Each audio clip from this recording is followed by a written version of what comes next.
Kallon barka da daga hutar lokaci da fatan kun sha ruwa lafiya kuma kun miƙe kafa domin ci gaba da sauraron tattauna da muke da Dr. Jameel Zarewa. Dakta, muna magana kamun hutar lokaci akan gwagwarmaya da aka yi lokacin da ka shigo cikin garin Kano aka fara ainihin karatu. Ka ce kun zauna zaman farko a wani anguwa da ake ce mishi Hauren Wanki ko kuma wani waje da ake ce mishi Hauren Wanki, aka zaunar da ku a wani shago. Dakta, me labarin wannan shagon? Wallahi shagon wato shago ne wanda ruwa yana zuba kuma ya kusa rushewa ma. Hasbunallahu wa ni'mal wakil. So wani lokacin ma idan za mu shiga shagon mukan yi kalmar shahada in za mu kanta. Wallahi zai iya rusowa kuma muku rauna ka kala batal. Ba mu da wani alternative a lokacin. Wanda ƙananan shekarun na kuke wallahi haka muke kwana. So wani lokacin idan aka yi ruwa kawai sai dai ka farka ka ji ka tsindim a cikin ruwa. Kuma a lokacin tabarmi ne da mu. Idan kana kallon kafata ta hagu sosai za a ganta tana tsatsagewa. So sanyin da muka kwasa ne tun a wannan shagon har yanzu yake bin mu. Shi kuma abokin na magaji Falalu Zarewa a nan ya samu ciwon asma har yanzu kuma bai rabu da shi ba. Har yau bai rabu da shi ba saboda sanyi. Yawa. So a nan shagon haka muka zauna saboda muna tare da shi wannan ana kallahun wanda shi ma asalinsa mutumin Zarewa ne amma dai ba dan uwa ne na jini na kusa ba gaskiya, kawai dai haduwar gari ce.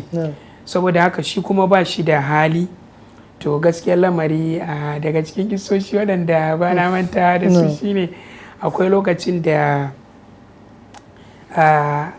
inda muke ya zamanto cewa akwai lokacin da muka taɓa samun ya ɗan taɓa samun wani dai yanayi wanda so ɗaya muke cin abinci kuma haka muke tafiya so ɗaya a rana. So ala kulli hal dai haka muka zauna a nan gurin kusan tsawon shekaru uku. So daga baya kuma sai akwai wani ankul ɗinmu muka koma wajen shi. To shi ma dai Allah ya masa rahama ya rasu. To haka shi ma dai irin malam lokacin ba ku zuwa hutu gida kuma mukan je hutu. To ba ku ba da labarin cewa ga irin yanayin da kuke cikin kwata a kawo dauki? Yawa ka san shi mahaifinmu shi kuma da yake yayi karatun allo, to su kuma a wajen suna ganin duk wannan wahalar su suke kawo albarka. So ko da mun ba da labari irin ba sa damuwa sosai, suna ganin sai an sha wahala bi kadul kaddi tuktu sabul mali. Yawa. To saboda haka da muka koma wajen akwai wani ankul ɗin ma Allah ya masa rasuwa, shi ma muka koma wajen shi. To shi ma wani ko Allah ya sake jarraba mu da irin abin da ya jarrabe mu a can. Ya zamanto cewa a zauren shi muke kwana. Muna kwana a zauren shi ma an ruwa ya zo haka ruwan zai dinga zuzzuba yana jiƙa mu. A haka dai muka dinga tafiya. Kuma ita Hauren Wankin kaga yadda take ka gani santa. To amma sai da muka shekara 4 a ƙasa muke tahowa har zuwa na Abdullahi Bayar a ƙasa. Kuma daga cikin abin da bana manta shine makarata ba ta wuce 3-4 ba har na gama. Sai da muka zo SS2 ne muka samu cikeki, amma a ƙasa muke tahowa kullum aƙalla minti 30 kafin ka zo, koma ma minti 30. Malai na waye ba ku keke kun siya ne ko kuma kun ci daga gida aka ba mu.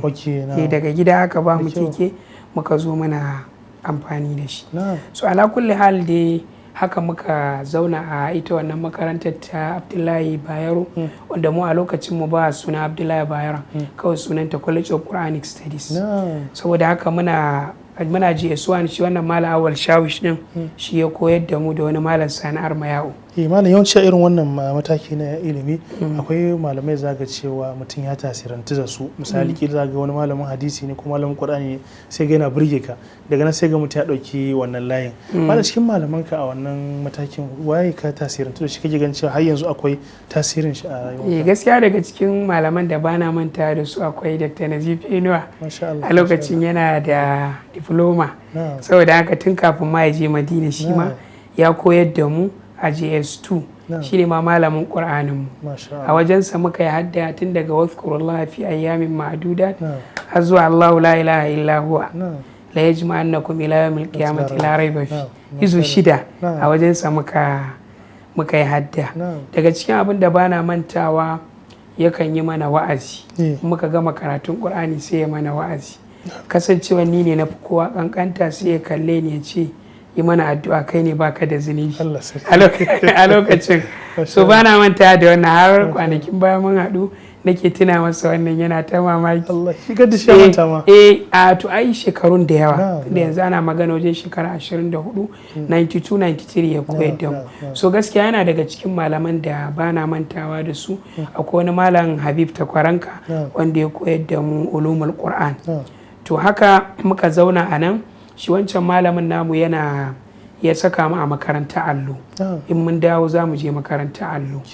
Saboda haka amma wani iko Allah, wato yadda za ka san ilimi yana da daraja shine malamin da muke zuwa wajen shi karatun allo kawai sai muka yi tunanin kamar bai kware a karatun ba.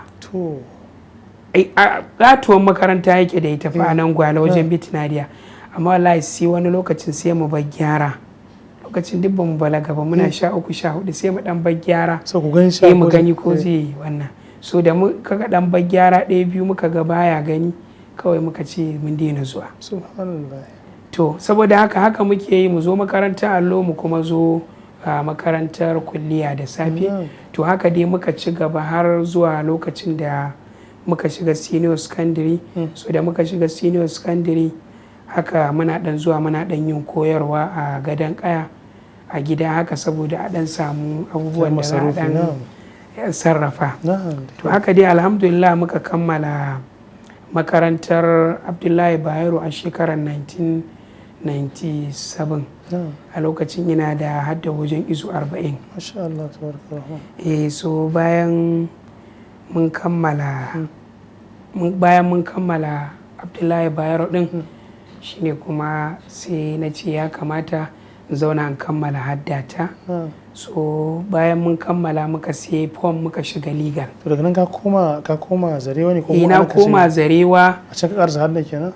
Na koma Zarewa a 97 din zuwa 98. So da aka yi ta bawa babanmu shawara cewa a lokacin aiki baya wahala, saboda haka in mun gama sakandare ya kamata kuma mu dan zama ana kallawa mu koya a firamare kafin a ci gaba mutum ya tafi da albashinsa. Na'am, kenan kai ka koma Zarewa kai kamar shekara ɗaya kenan?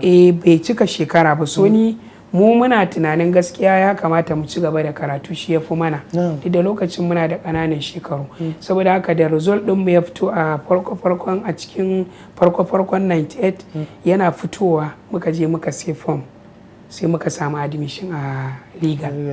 So ina legal din ne bayan watanni, shine a January na shiga legal, na fara karatu a legal wani ko Allah ranar da Abace rasu, ranar 8 ga watan June 1998. A lokacin na fara legal. So bayan nan ne na zauna na dagi har na kammala haddata a January 99 kenan. Na kammala haddata muka ci gaba kuma da yin muraja'a. To wani lokacin dakta karatun ka ake ko kuma kun ci gaba da koyarwa a da kuke koyarwa din nan? Wancan mun bashi amma kuma dole saboda yanayin rayuwa, saboda gaskiya mun taso muna buƙatar ya zama mun samu dogaro da kai. To ina tuna akwai wata makaranta a nan Zuro wajen layin waye dan kura, layin wani Samson dan kura da muke zuwa mu koyar. To albashin gaba ɗaya 1,200 ne. Saboda haka ni kuma ina zaune a gadon kaya. To na kan lissafa cewa kullum idan zan hawo mota daga gadon kaya zuwa layin dan kura to za a ɗauke ni naira 20. Saboda haka zuwa da dawowa naira 40. To kaga ina zuwa so 4. To kaga idan ina zuwa so 4 kaga akalla a sati ina buƙatar 160. To in ka lissafa 160 so 4 albashin kusan zai tafi. Saboda haka sai nake yin dabara, sai in hawo daga gadon kaya in sauka a ɗan agundi naira 10. Daga ɗan agundi kuma zuwa can sai in taka, saboda a ɗan samu wani abu wanda zai rabu na ina ka bar keken? Ai keke kuma ai ka san wato idan kana koyarwa akwai wasu abubuwan da ba za ka yi ba saboda ka ɗalibai su raina ka. To masha Allah. So dai haka muka ci gaba da karatu muna legal. So muna legal muna diploma 1. Akwai wani malami Hassan Nur, Dr. Hassan Nur, so yana koyar da mu usul fiqh. To sai ya zamanto cewa idan ya yi karatu to washe gari sai ya tambaya kan karatu. To min fadlillah idan ya tambaya nakan iya maimaita masa karatun da ya yi jiya duka. To a nan ne sai shi yake ganin ya fara bani shawarar cewa ya kamata na je na nemi Madina. Dakta, kafin je magana neman Madina, kuna karatu a Liga yanzu misali an tafi makaranta na gaba, ya kuma mu'amalar ku da karatu misali na majalis ilmiya ko kuma majalisar na malamai da suke gabatar da karatuka a cikin gari, shi akwai wuraren da ake zuwa misali? Gaskiya akwai wuraren da muke zuwa. Kaga muna zuwa wajen Dr. Ahmad BIYO, duk asabar da lahadi muna zuwa. Da mu aka karasa Bukhari kuma aka fara Tirmizi.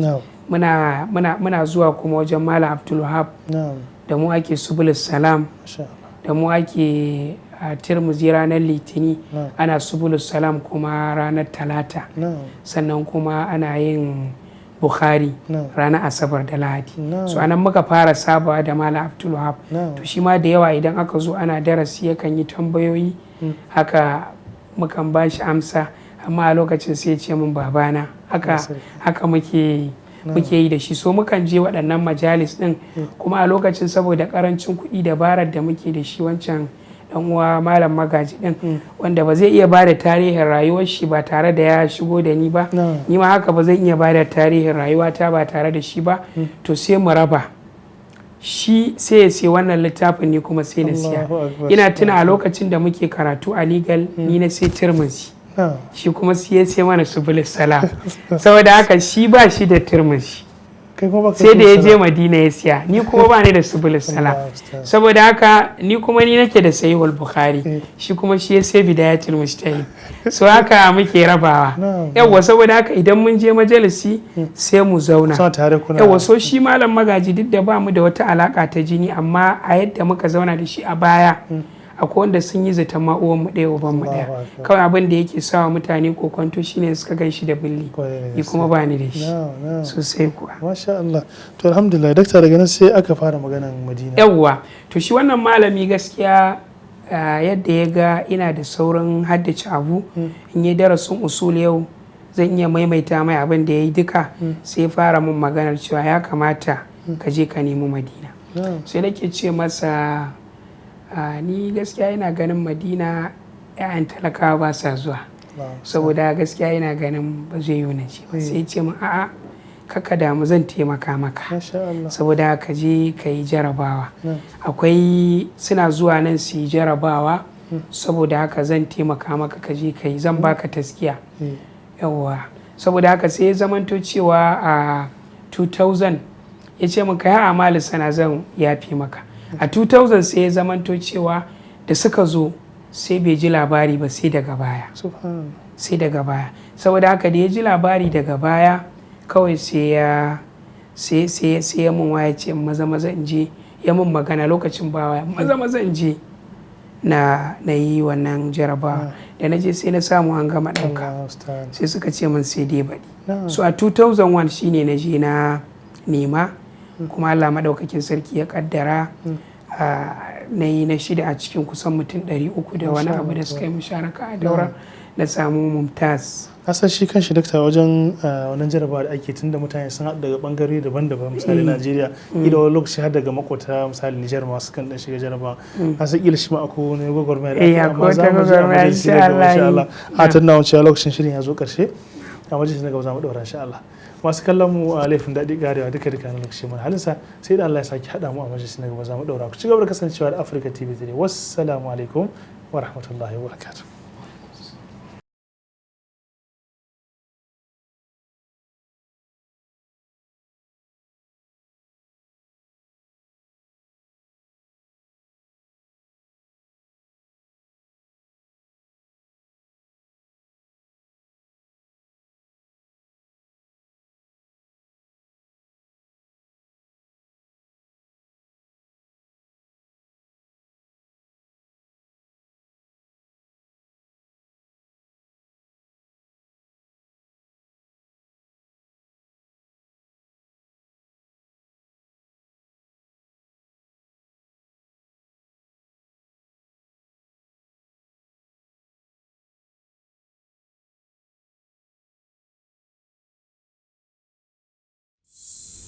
2